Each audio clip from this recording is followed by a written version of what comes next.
It's a pleasure to see you again in Jerusalem. You're a frequent and welcome visitor. Thank you. And I want to thank you for all the work that you've been doing for the US-Israel Strategic Partnership and for the support for Iron Dome, which has saved many lives. You've been a stalwart champion of our relationship and a just indefatigable and consistent supporter of the State of Israel, and I thank you for that. Thank you. It's meant from the heart. Yes, sir. And the mind. And the heart and the mind tell us that we are now faced with two great challenges. The first comes from the Palestinians.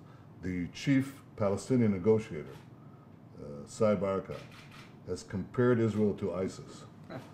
This is the same Palestinian Authority that joins hands with Hamas, incites constantly against Israel, the kind of incitement that has led to an attack that we witnessed just 2 days ago of a Molotov cocktail thrown at a little girl, and I commend our security forces for apprehending the terrorists. But the same Palestinian Authority is going to try to bring to the UN Security Council a resolution that seeks to impose on us conditions that will undermine our security. And I want to assure you that we will stand firmly and reject such a diktat. We always have, we always will. The second great challenge comes from Iran.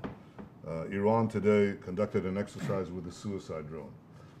I don't have to convince you, Senator, that the most important task before us is to prevent this dangerous regime from having nuclear weapons. And I believe that what is required are more sanctions and stronger sanctions.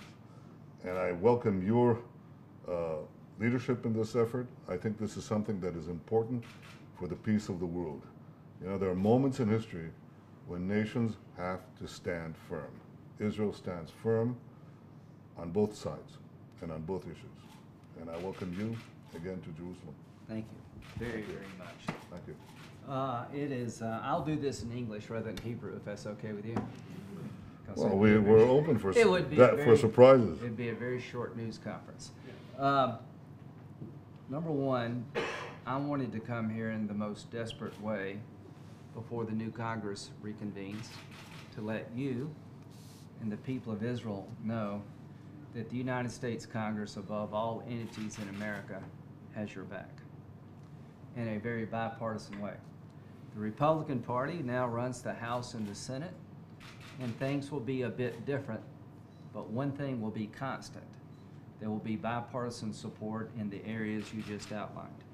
I'd like to let the people of Israel know during the recent conflict with Hamas, there were resolutions sponsored by Republicans and Democrats that passed unanimously, saying there's no moral equivalent between the tactics of Hamas and the IDF. So you don't agree with the chief Palestinian negotiator? I do not agree with the UN Human Rights Commission. I do not agree with the chief Palestinian negotiator. I agree with the Prime Minister of Israel when he says that the Hamas regime does everything they can to kill children, and the IDF does everything they can to avoid killing Palestinian children. They fire rockets and hope they land in schools. You attack the enemy trying to avoid collateral damage to civilians. The Congress clearly sees the difference between the tactics of Hamas and the democracy called Israel, and the international community seems to be a bit confused. So here's what you can expect in January when the new Congress reconvenes. Mr. Prime Minister, of all the leaders in the entire world, you've had the most consistent message regarding Iran. Beware of the Iranians. They lie, they cheat. To those who believe the Iranians have not been trying to develop a nuclear weapon, if you come to America, you should not be allowed to drive on our highways. Clearly, this regime, for years, has been deceiving the international community, have been trying to pursue, in my view, a nuclear weapon. I would love nothing better than a diplomatic solution to the Iranian nuclear ambitions. I support the administration's effort to try to bring this to a peaceful conclusion. But you, above all others, have said that sanctions what got Iran to the table, and it will be the only thing that brings them to a deal that we can all live with. I'm here to tell you, Mr. Prime Minister, that the Congress will follow your lead. In January of next year, there will be vote on the Kirk-Menendez bill, bipartisan sanction legislation that says if Iran walks away from the table, sanctions will be reimposed. If Iran cheats regarding any deal that we enter into with the Iranians, sanctions will be reimposed. It is important to let the Iranians know that from an American point of view, sanctions are alive and well.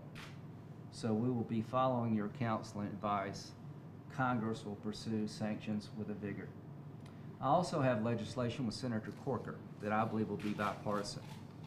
And it says the following: if there's a deal between the P5+1 regarding the Iranian nuclear program, it must come to the Congress for our approval before sanctions can be lifted permanently as a check and balance against a bad deal.